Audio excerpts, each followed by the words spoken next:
नमस्कार। खबरों के इस अंक में मैं हूं सुखवीर। आप देख रहे हैं आपका अपना चैनल भिवानी हलचल। सबसे पहले एक नजर आज की न्यूज हेडलाइंस पर। सांस्कृतिक कार्यक्रम बच्चों में छिपी प्रतिभा को निखारते हैं, कहा डॉक्टर वीपी यादव ने। सीआईए स्टाफ ने 80 लाख रुपए का नशीला पदार्थ किया बरामद। ओवरब्रिज निर्माण को ले धरना 28वें दिन भी रहा जारी। मेगा प्रदर्शनी के अंतिम दिन में सांस्कृतिक प्रस्तुतियों के साथ संगठनों का सम्मान। हाथी घोड़ा पालकी जय कन्हैया लाल की के उद्घोष के साथ स्कूलों में मनाया गया श्री कृष्ण जन्माष्टमी पर्व। अब खबरें विस्तार से। सर्वपल्ली राधाकृष्णन लैब स्कूल में खंड स्तरीय कल्चरल फेस्ट 2024 का शुभारंभ शिक्षा बोर्ड अध्यक्ष डॉक्टर वीपी यादव ने किया। 2 चरणों में आयोजित की गई प्रतियोगिता में 5वीं से 8वीं कक्षा व 9वीं से 12वीं कक्षा के बच्चों के लिए अलग अलग आयोजन करवाए गए। कार्यक्रम की अध्यक्षता खंड शिक्षा अधिकारी शिव कुमार तंवर ने की। बोर्ड अध्यक्ष ने बताया कि शिक्षा बोर्ड ने जो आयाम स्थापित किए हैं वे सभी राष्ट्रीय व अंतर्राष्ट्रीय स्तर पर ख्याति प्राप्त कर रहे हैं। उन्होंने कहा कि इस कार्यक्रम के विजेता प्रतिभागियों को जिला स्तर पर सांस्कृतिक कार्यक्रमों में भाग लेने का अवसर मिलेगा। खंड स्तरीय कल्चरल फेस्ट 2024 के शुभारंभ अवसर पर हरियाणा विद्यालय शिक्षा बोर्ड के अध्यक्ष डॉक्टर वीपी यादव ने कहा कि हमारी संस्कृति सचमुच हमारी विरासत है। उन्होंने बताया कि हरियाणा विद्यालय शिक्षा बोर्ड ने जो आयाम स्थापित किए हैं वह राष्ट्रीय और अंतर्राष्ट्रीय स्तर पर ख्याति प्राप्त कर रहे हैं। अनेक राज्यों के शिक्षा बोर्ड हमारी पद्धति को अपना रहे हैं। वहीं खंड शिक्षा अधिकारी शिव कुमार तंवर ने कहा कि सभी ब्लॉक्स में इस तरह के कार्यक्रम किए जा रहे हैं। इन कार्यक्रमों के विजेता खिलाड़ी राज्य स्तरीय जिला स्तरीय प्रतियोगिताओं में भाग लेंगे। जीतने वाले सभी बच्चों को निर्धारित इनामी राशि से सम्मानित किया जाएगा। सभी प्रतिभागी बच्चों को प्रशस्ति पत्र भी दिए जाएंगे।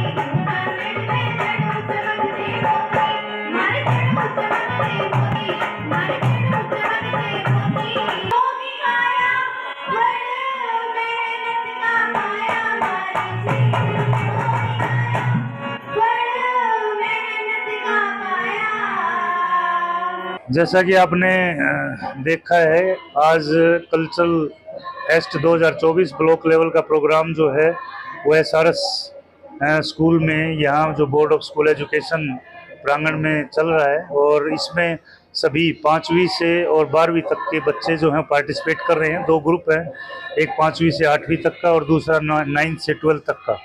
इसमें 4 और 6 इस प्रकार से जो है ये items solo dance, folk dance, Ragini और स्किट इनका प्रोग्राम है। जो छोटे बच्चे हैं उनमें सोलो म्यूजिक और सोलो डांस कंपटीशन जो है उनका भी दिया गया है। तो आज ये बच्चे ब्लॉक लेवल के ऊपर पार्टिसिपेट कर रहे हैं और हमारी सभी पूरे ब्लॉक से आई हुई टीमें पार्टिसिपेट कर रही हैं। 3 जगह अलग अलग इनके जो है पोडियम्स बनाए गए हैं जहां पर ये अपनी अपनी परफॉर्मेंस दे रहे हैं। और जैसे ही कल्चरल का रिजल्ट आएगा उसके बाद डिस्ट्रिक्ट लेवल के ऊपर इनका कंपटीशन जो है किया जाएगा। अभी सभी 7 ब्लॉक्स में ये साइमल्टेनियसली प्रोग्राम चल रहे हैं और इन सभी का डिस्ट्रिक्ट लेवल पे आने वाले समय में अभी डेट फिक्स नहीं हुई है, उसको फिर निर्धारित करके उन सभी का कंपटीशन किया जाएगा।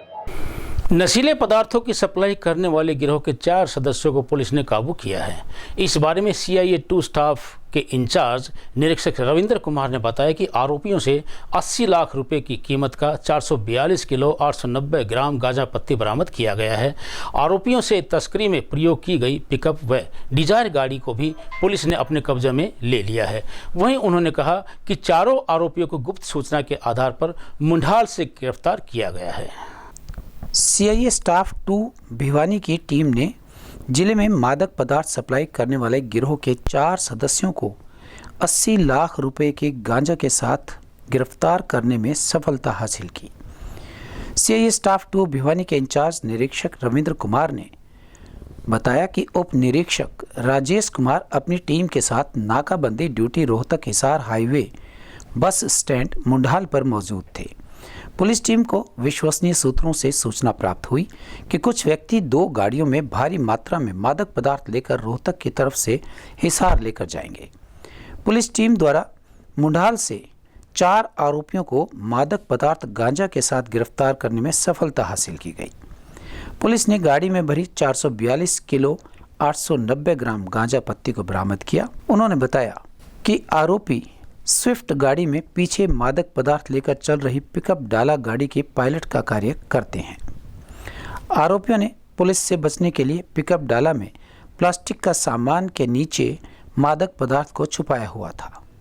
हिसार और भिवानी एरिया में सप्लाई कर रहा है, जिसमें हिसार के हांसी के और भिवानी कुछ व्यक्ति अपराधी किस्म के जो जुड़े हुए थे। सूचना गुप्त तकनीक की सहायता से पुख्ता किया गया, कन्फर्म किया गया और कल सटीक सूचना मिली थी कि आज ये गिरोह इसी प्रकार बड़ी भारी मात्रा में गांजा पत्ती की तस्करी करेगा और नेशनल हाईवे को यूज़ करेगा दिल्ली हिसार को। इस सूचना पर पुलिस टीमें लगाई गई थी और इसमें दबिश देकर हमने 2 गाड़ियां और 4 व्यक्ति काबू किए हैं।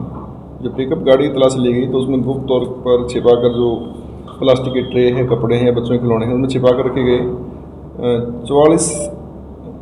4 क्विंटल 40 किलोग्राम गांजा पत्ती हमने बरामद की है और जिसमें 4 आरोपी गिरफ्तार किए गए। इनका मुख्य ये काम करीब 2 वर्ष से कर रहे हैं और एक गिरोह के तौर पर काम कर रहे हैं। 4 ये व्यक्ति हैं, संदीप, सोनू, अनिरुद्ध और सुमित। ये हांसी और हिसार दोनों ही एरिया के रहने वाले हैं।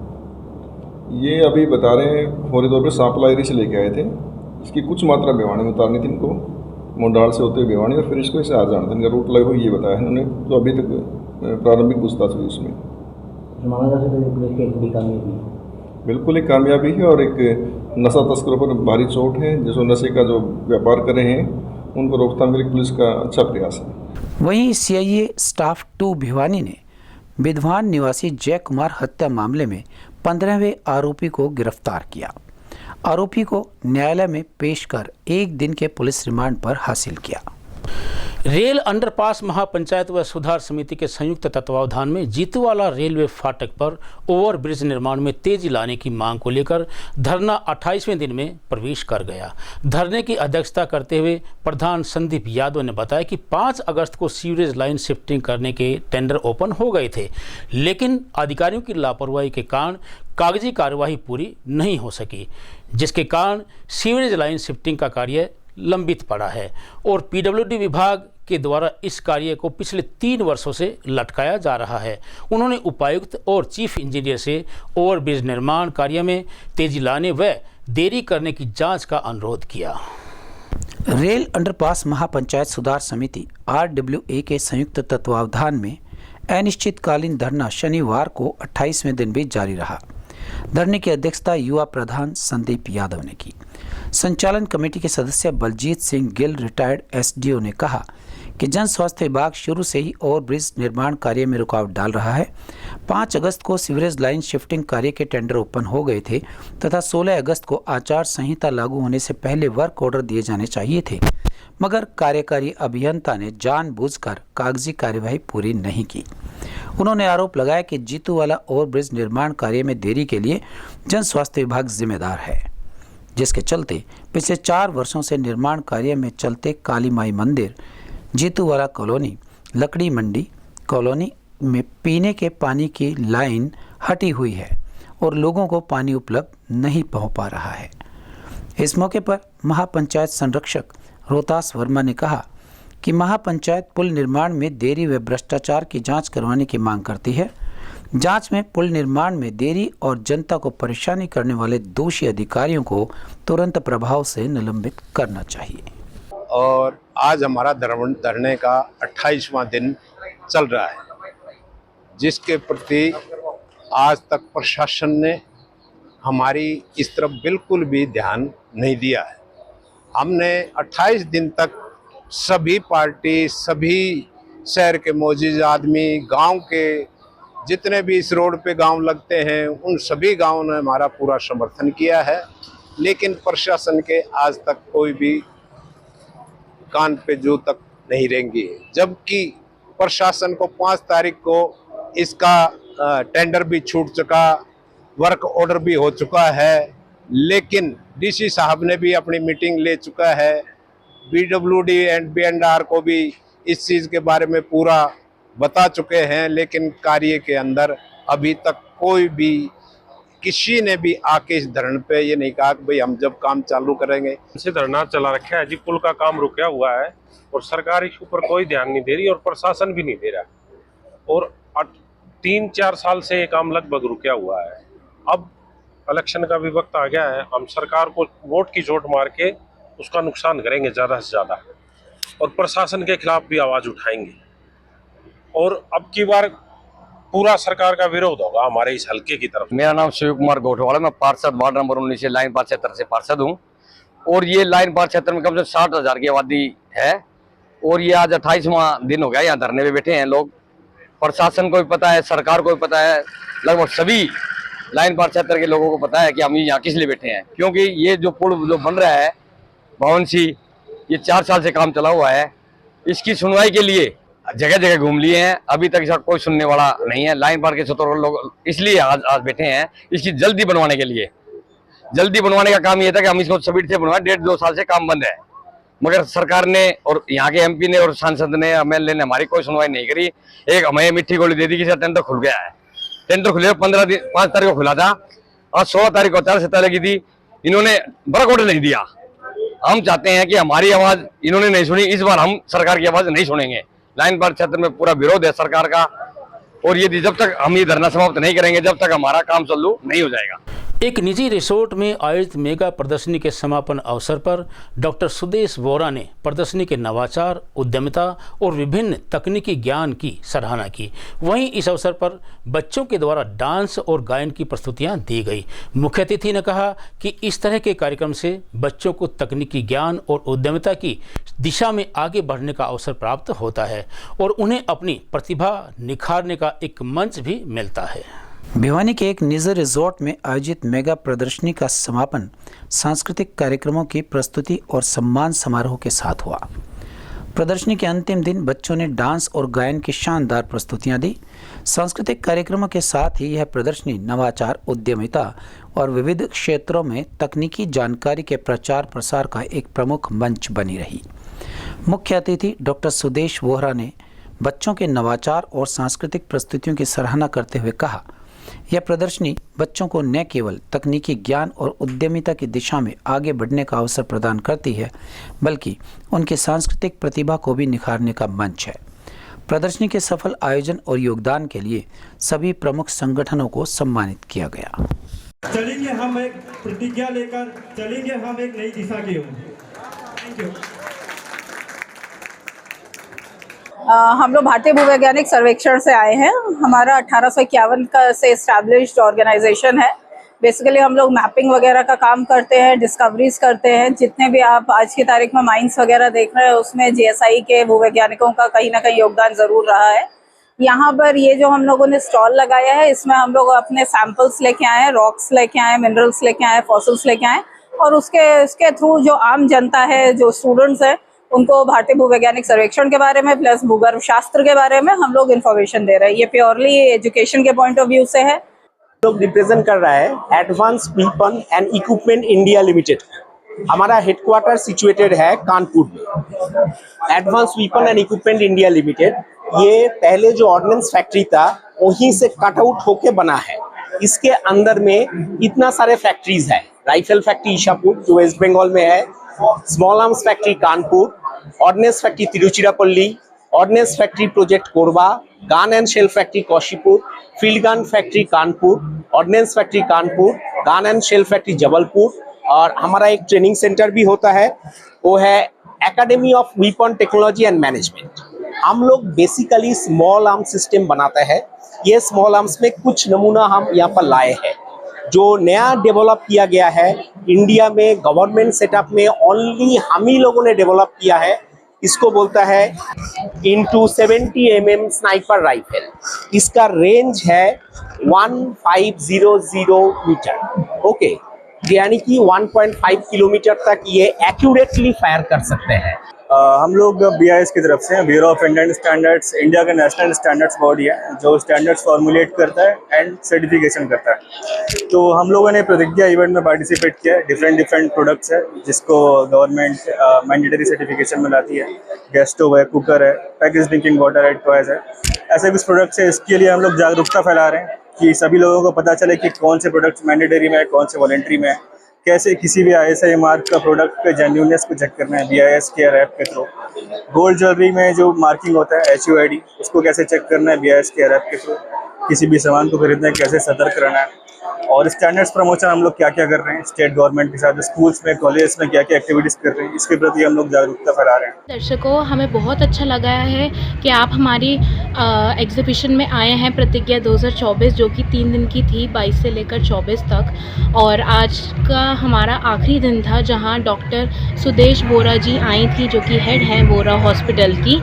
और हमें बहुत अच्छा लगा है, उन्होंने हमारे साथ रहकर सम्मान किया है, जो हमारे एग्जिबिटर्स जो 3 दिन से यहाँ पर हैं, और हमारी इतनी पब्लिक जनरल मास वगैरह और बच्चे जो इतना आ रहे हैं, इतने अच्छे इनोवेटिव आइडियाज़ के साथ मॉडल दिखा रहे हैं, वो बहुत हमें अच्छा लगा। उन्होंने इतनी चीज़ों के बारे में बताया और इतने नए आइडियाज़ वगैरह बताए। हम बहुत शुक्र करते हैं आपका कि आप यहाँ पे आए और हमारे साथ जुड़े। जन्माष्टमी के पावन पर्व पर शहर के विभिन्न स्कूलों में रंगारंग कार्यक्रमों का आयोजन किया गया। भगवान श्री कृष्ण के जन्मदिन पर आयोजित कार्यक्रम DAV शताब्दी स्कूल में वैदिक परिपाटी के अनुसार गायत्री मंत्र के साथ किया गया। जन्माष्टमी पर्व को भगवान श्री कृष्ण के जन्मदिन के रूप में मनाया जाता है। इसी कड़ी में DAV स्कूल के प्रेस प्रवक्ता राजेश कुमार मुखी ने बताया कि श्री कृष्ण जी के समय में सर्वत्र एक ही धर्म वैदिक धर्म का प्रचलन, पालन व प्रसार था। आज के सभी धर्मों व मत मजहबों के पूर्वज आर्य हिंदू थे। उनके कार्यक्रम में बच्चों द्वारा मनमोहक रास नृत्य प्रस्तुत कर उपस्थित सभी दर्शकों का मन मोह लिया गया।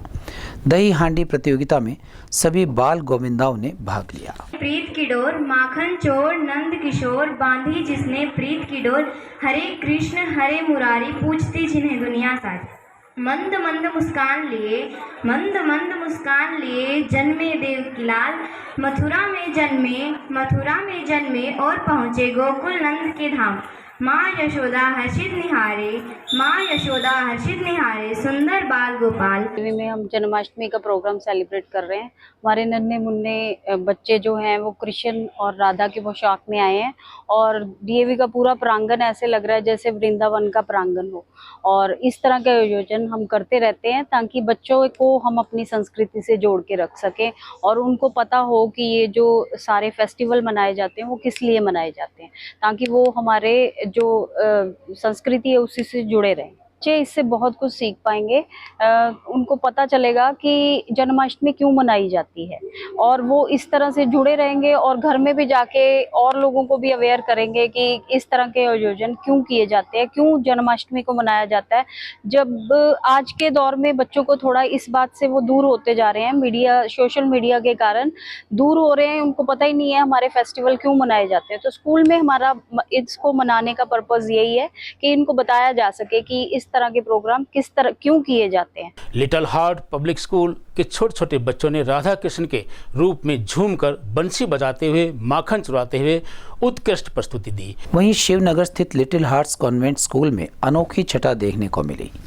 विद्यालय के चेयरमैन त्रिलोक चंद गोयल ने बताया कि छोटे छोटे बच्चे राधा कृष्ण के रूप में झूले के ऊपर आकर्षक मुद्राओं में बंसी बजाते हुए, माखन चुराते हुए उत्कृष्ट नजर आए।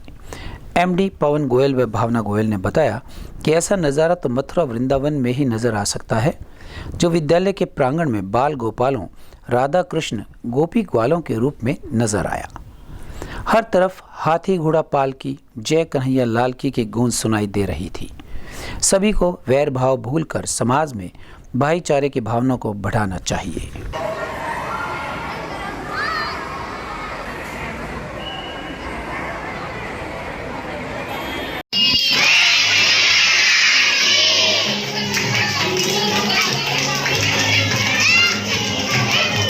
जैसा कि आप सब जानते हैं, जन्माष्टमी का पर्व आ रहा है और आज हमने लिटिल हार्ट्स इंटरनेशनल स्कूल में और लिटिल हार्ट्स कॉन्वेंट स्कूल में उसी अवसर के मौके पर आज हमने जन्माष्टमी का त्यौहार सेलिब्रेट किया है, जिसमें प्री नर्सरी यूकेजी क्लास के छोटे छोटे नन्हे बच्चे कृष्ण जी के रूप में, राधा जी के रूप में, यशोदा मैया के रूप में, नंद बाबा के रूप में, देवकी मैया, इस तरह से कई रूपों में आए हुए थे और उन्होंने अपने झांकियों के माध्यम से हमें कृष्ण लीलाएँ और कृष्ण के जीवन से जुड़ी बहुत सारी चीज़ें हैं वो दिखाई। आज ये त्यौहार हम इसीलिए मनाते हैं ताकि बच्चों में जो एक रिलीजियस उनमें हम ला सकें और उनको हम बचपन से ही धार्मिक बना सकें, ताकि वो हमारे जो हिंदू और सनातन धर्म के फेस्टिवल्स हैं उनको उतने ही मनोरंजन से और मन से मनाएं। वहीं श्री महावीर जैन स्कूल की छात्र छात्राओं ने श्री कृष्णा और राधा की पोशाक पहनकर भव्य नृत्य किया। हालू बाजार स्थित Shri Mahavir Jain senior secondary school में श्री कृष्ण जन्माष्टमी पर्व के उपलक्ष्य में कार्यक्रम का आयोजन किया गया।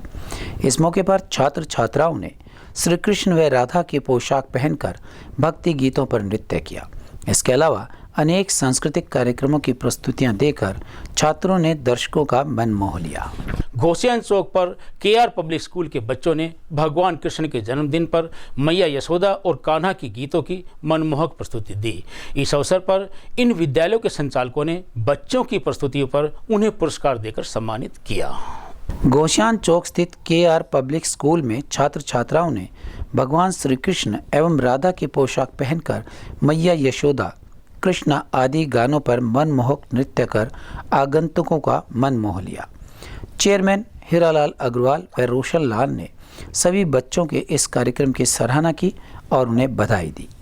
उन्होंने कहा कि जन्माष्टमी सिर्फ एक त्योहार नहीं है, यह ज्ञान, प्रेम और धार्मिकता का उत्सव है।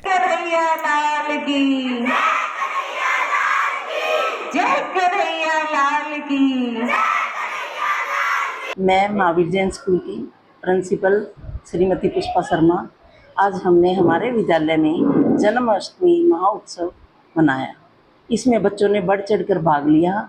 नर्सरी क्लास के सभी छोटे छोटे बच्चे एक राधा कृष्ण का रूप लेकर उन्होंने अच्छा सा नृत्य प्रस्तुत किया। सभी बच्चों ने अच्छा बढ़ चढ़कर भाग लिया और 9th और 10th क्लास के बच्चों ने दही हांडी का प्रोग्राम करके उनको कंपटीशन किया, जिसमें 10th क्लास के जो बच्चा विजेता होंगे उनको हम प्राइज देंगे। और अब एक खबर चलते चलते, कांग्रेस और भाजपा के टिकटार्थियों ने चुनावी माहौल को गर्म किया हुआ है। टिकट पाने के लिए नेतागण अपने राजनीतिक आकाव के चक्कर लगा रहे हैं। कांग्रेस और भाजपा टिकट के लिए मारामारी मची हुई है, पर इस बार कांग्रेस की टिकट का अधिक आकर्षण बना हुआ है। भिवानी से कांग्रेस के टिकट चाहने वाले 34 नेता है, वहीं दूसरी ओर भाजपा के टिकटार्थियों की भी लंबी लाइन लगी हुई है। भाजपा के टिकट के लिए पहला नाम सिटिंग विधायक घनश्याम सर्राफ का लिया जा रहा है, पर पार्टी के सर्वे में उनका नाम 1 नंबर पर नहीं आया बताते हैं। वैसे भी उनका स्वास्थ्य नरम चल रहा है। इनके अलावा पार्टी के जिला प्रधान मुकेश गौड़ का नाम आ रहा है। भाजपा सूत्रों के अनुसार गौड़ को कुछ दिन पूर्व प्रदेश मुख्यालय बुलाकर जिला प्रधान पद से त्यागपत्र लिया गया था, पर जब इस बारे में शीर्ष नेताओं को पता चला तो उन्होंने उनका त्यागपत्र रुकवा दिया। ऐसे में उनकी टिकट को लेकर सवाल उठने लगे हैं। इनके अलावा भाजपा से ठाकुर विक्रम सिंह, भाजपा के जिला उपाध्यक्ष हर्षदीप डुडेजा, पार्षद विनोद चावला, मुकेश रहेजा, विवेक बंसल, प्रिया असीजा, धर्मेंद्र जिंदल, मीना परमार, सुभाष जिंदल भी टिकट मांग रहे हैं। अभी एक नाम संदीप जोशी का उभर कर सामने आया है। दादरी से भाजपा के पूर्व प्रदेश प्रधान रहे स्वर्गीय रमेश जोशी के पुत्र संदीप जोशी वर्तमान में फरीदाबाद रह रहे हैं, परंतु टिकट के मौसम में वे भिवानी में सक्रिय हो गए हैं। विधानसभा के 2019 के चुनाव में तोशाम से भाजपा के टिकट पर चुनाव लड़ चुके पूर्व विधायक शशि परमार के सामने चुनाव क्षेत्र बदलने का सवाल खड़ा हो गया है, क्योंकि कांग्रेस छोड़कर भाजपा में शामिल हुई किरण चौधरी अपनी पूर्व सांसद बेटी श्रुति के लिए तोशाम से टिकट मांगेगी। अचानक बदले राजनीतिक हालात में वे हर हाल में भिवानी से टिकट का दावा जताएंगे। बताया जा रहा है कि टिकट की लाइन में उनका नाम पहले नंबर पर चल रहा है। कयास लगाए जा रहे हैं कि आम आदमी पार्टी की प्रदेश उपाध्यक्ष इंदु शर्मा हो सकती हैं। नगर परिषद के चुनाव में उन्होंने बहुत अच्छा प्रदर्शन दूसरे स्थान पर रहकर किया था। अभी तक इनेलो और जेजेपी के किसी नेता का नाम टिकट के लिए उभर कर सामने नहीं आया है। अब देखना होगा कि टिकटों में कौन नेताबाजी मारता है। और अंत में फिर से एक नज़र आज की न्यूज़ हेडलाइंस पर। सांस्कृतिक कार्यक्रम बच्चों में छिपी प्रतिभा को निखारते हैं, कहा डॉक्टर वीपी यादव ने। सीआईए स्टाफ ने 80 लाख रुपए का नशीला पदार्थ किया बरामद। ओवरब्रिज निर्माण को ले धरना 28वें दिन भी रहा जारी। मेगा प्रदर्शनी के अंतिम दिन में सांस्कृतिक प्रस्तुतियों के साथ संगठनों का सम्मान। हाथी घोड़ा पालकी जय कन्हैया लाल की के उद्घोष के साथ स्कूलों में मनाया गया श्री कृष्ण जन्माष्टमी पर्व। अब मुझे दीजिए इजाजत। देखते रहिए आपका अपना चैनल भिवानी हलचल।